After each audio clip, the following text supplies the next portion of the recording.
नमस्कार साथियों, स्वागत है आपका आपके अपने यूट्यूब चैनल कृषि फॉरएवर में। अनियमित संविदा एवं दैनिक वेतनभोगी कर्मचारियों के संबंध में संघ लगातार पत्राचार के माध्यम से नियमितीकरण के दिशा में लगातार कार्य कर रहा है, प्रयासरत है। साथियों, वीडियो में आगे बढ़ने से पहले अगर आप पहली बार चैनल पर विजिट कर रहे हैं तो चैनल को सब्सक्राइब कर लीजिए, बेल आइकन को प्रेस कर दीजिए। इस चैनल पर समस्त कर्मचारियों से संबंधित न्यूज आपको लगातार दिखाई जाती है और कर्मचारियों की आवाज़ को शासन स्तर तक पहुंचाने का कार्य किया जाता है। तो महासंघ के द्वारा यह पत्र प्रेषित किया गया है। अनियमित कर्मचारी महासंघ के द्वारा 14/11/2022 की डेट में पत्र जारी किया गया है।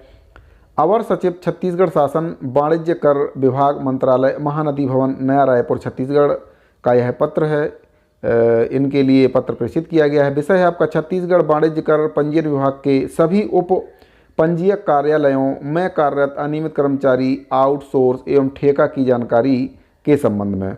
तो साथियों, जैसा कि आप सभी को पता है, विभागों के द्वारा जानकारी मंगाई गई थी शासन के द्वारा, और कई विभाग ऐसे हैं जानकारी ही नहीं भेज रहे हैं, जो कि शासन के आदेश की अवहेलना है। ऐसे विभागों के ऊपर कठोर से कठोर कार्रवाई होना चाहिए जो जानकारी नहीं भेज रहे हैं।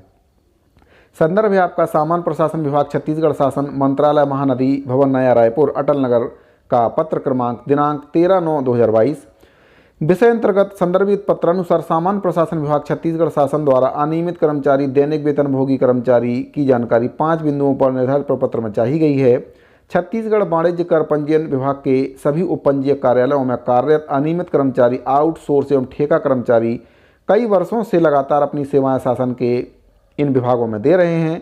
महोदय जी अवगत होवें कि उपरोक्त कर्मचारी लगभग 7 से 8 वर्षों से कंप्यूटर ऑपरेटर के पद पर कार्यरत हैं तथा निरंतर अपनी सेवाएं दे रहे हैं।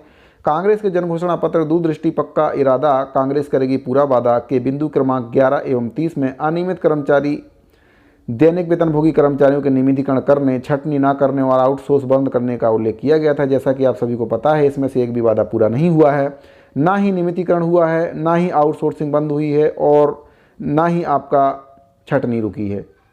कई विभागों से छटनियाँ कर दी गई हैं, आउटसोर्सिंग भी बराबर चल रही है और नियमितीकरण तो दूर के ढोल सुहावने जैसी कहावत हो गई है, जो आज तक पूरा नहीं हुआ है। और शासन अभी तक कर्मचारियों का आंकड़ा भी नहीं जुटा पाई है। 4 साल पूरे हो चुके हैं, अब मात्र 6 महीने या 7 महीने ही शासन के पास बचे हैं। इसके बाद आचार संहिता लग जाएगी और सरकार के पास एक बहुत अच्छा बहाना होगा कि आचार संहिता लग चुकी है, हमने नियमितीकरण नहीं कर पाया आचार संहिता की वजह से। तो साथियों, जिनको नियमितीकरण करना रहता है वह तुरंत कर देते हैं और जिनको नहीं करना रहता है वह केवल बहाना खोजते रहते हैं। तो इसमें आपका इन विभाग के कर्मचारियों की जानकारी प्रशासन को नहीं भेजी जा रही है। तो जानकारी नहीं भेजे जाने से जो कर्मचारी इस विभाग में कार्यरत हैं, आउटसोर्स एवं ठेका प्रथा कर्मचारी, उनको घोषणा से होने वाले लाभ नहीं मिल पाएगा। जो सरकार ने घोषणा की है नियमितीकरण की, उसका लाभ नहीं मिल पाएगा।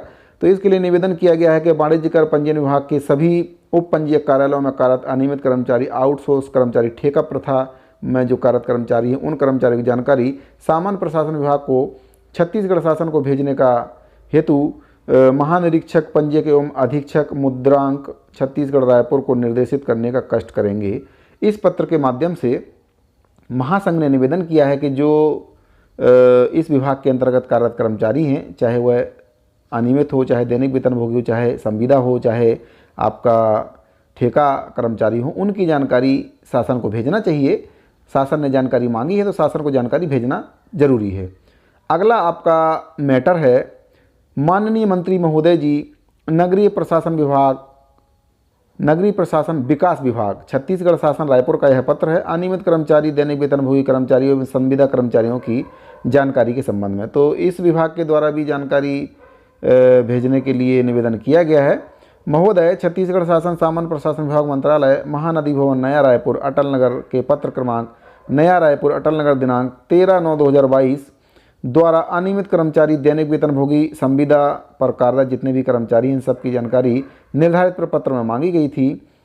महोदय जी, दीनदयाल अंत्योदय योजना राष्ट्रीय शहरी आजीविका मिशन के तहत जो कर्मचारी कार्यरत हैं, काफ़ी जो कर्मचारी कई वर्षों से कार्यरत है, 10 से 23 वर्ष हो गए हैं इस विभाग में कार्य करते करते, कम्युनिटी ऑर्गेनाइजर के पद पर ये कर्मचारी कार्यरत हैं, संविदा कर्मचारी हैं इस विभाग में।